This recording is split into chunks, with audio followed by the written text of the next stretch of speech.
directly and realistically attack American bastards who continue to attempt to invade the Pacific.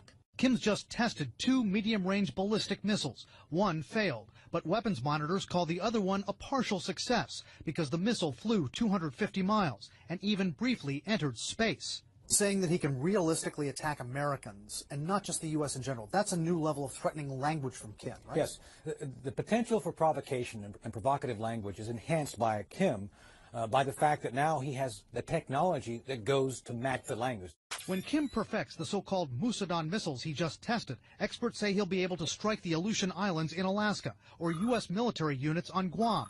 A U.S. intelligence official tells CNN tonight Kim's aggressive language, his celebration of this missile launch, underscores his regime's aspiration to be recognized as a nuclear power. Analysts say Kim also wants to fend off the threat he perceives from his principal enemies, who've just wrapped up a massive military exercise on his doorstep. He wants to deter America from even threatening to intervene. He wants to deter South Korea at the same time, obviously. And to do that, he wants to be able to say, I can attack American bases, kill Americans in their beds. Kim's also believed to be toughening up against the U.S., possibly to extort concessions. Any real provocation where he fires one missile off that's with a real warhead does some damage, he'll be decimated. Pyongyang will become essentially a bowl of glass, and I think he knows that.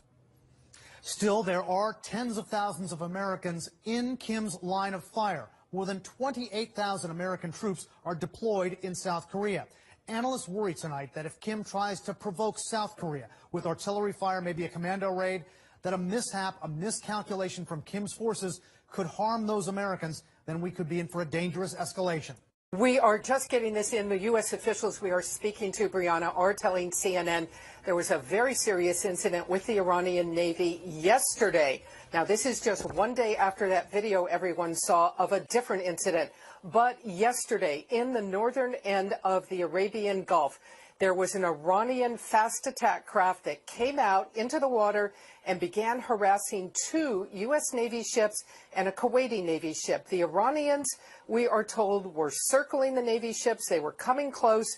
They would not leave. At one point, they came within 200 yards of one of the U.S. Navy patrol craft. The Navy, following standard maritime procedure, tried to call the Iranian ship. They got no answer initially.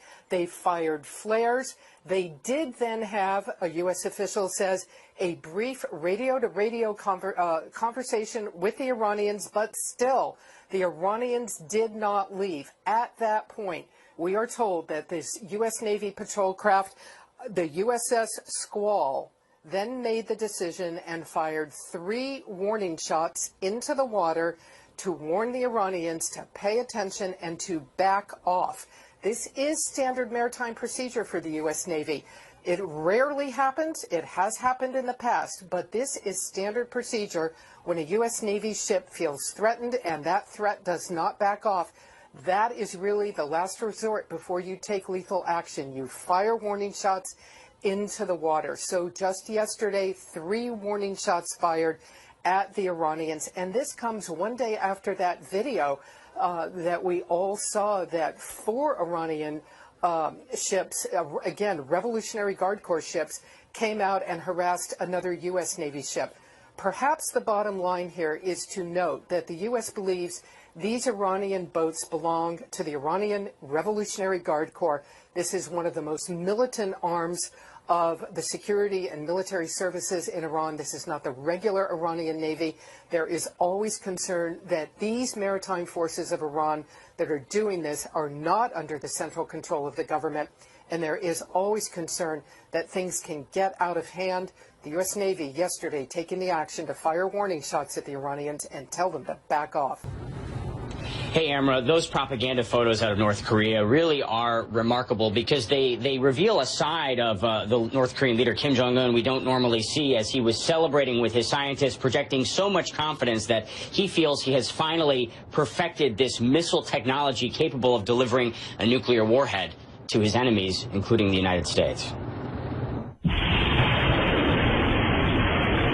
Rising from the waters off the eastern Korean peninsula, an ominous new threat from North Korea, the successful test firing of submarine-launched ballistic missile Hukguk-song, meaning Polaris, the North Star.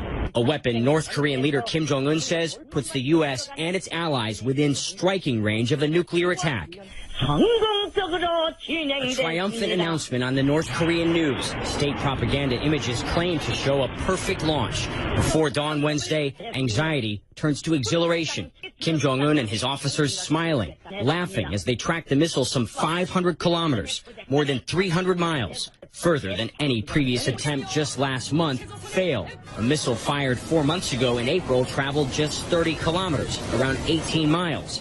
Analysts believe Wednesday's missile traveled 16 times further, meaning it can strike anywhere in South Korea, home to 50 million people and some 25,000 American troops. The latest launch as U.S. and South Korean forces engage in annual military exercises, similar to these in the spring. Pyongyang used the annual drills as a direct provocation. Troy University professor Daniel Pinkston says war games are vital to keep the peace. Looking at North Korea's capabilities, their development programs for weapons of mass destruction and their delivery systems, the shrill rhetoric that comes out of Pyongyang, their objectives are very clear. North Korean weapons development continues at a breakneck pace, despite nearly universal condemnation and unprecedented international sanctions. They will allocate resources from other areas and devote it to the missile and nuclear programs. Kim Jong-un called Wednesday's before dawn launch the greatest success and victory. Feeling the intense pressure to succeed, one officer appears overcome with tears of joy, or perhaps relief. Russia is deploying its ballistic missile and attack submarines in numbers, range, and aggression not seen in 2 decades. In an exclusive interview, the commander of U.S. naval forces in Europe tells CNN the buildup is part of an alarming strategic view. They're very clear that NATO is viewed as an existential threat to Russia. Our military capability, they view in a very visceral way as a threat to Russia. Adding to U.S. concern, Russia is deploying new submarines that are harder for U.S. naval forces to track and detect. Following years and billions of dollars in investment, they are quieter, better armed, and have a greater range of operation. The submarines that we're seeing are much more stealthy. They're acoustically quieter. We're seeing them have more advanced weapon systems, missile systems that can attack land at long ranges. The increased Russian sub-activity is backed by a much broader military expansion. Russia is adding or upgrading some 12 naval bases across the Arctic Circle, expanding its capability to send subs in numbers through the crucial Greenland-Iceland-UK gap into the Atlantic and closer to U.S. and NATO territorial waters. Moscow has also newly stationed 6 submarines in the Black Sea, giving Russia new capability into the Mediterranean. The U.S. believes the new activity is designed to deny NATO, including the U.S., the ability to operate within Russia's so-called near abroad.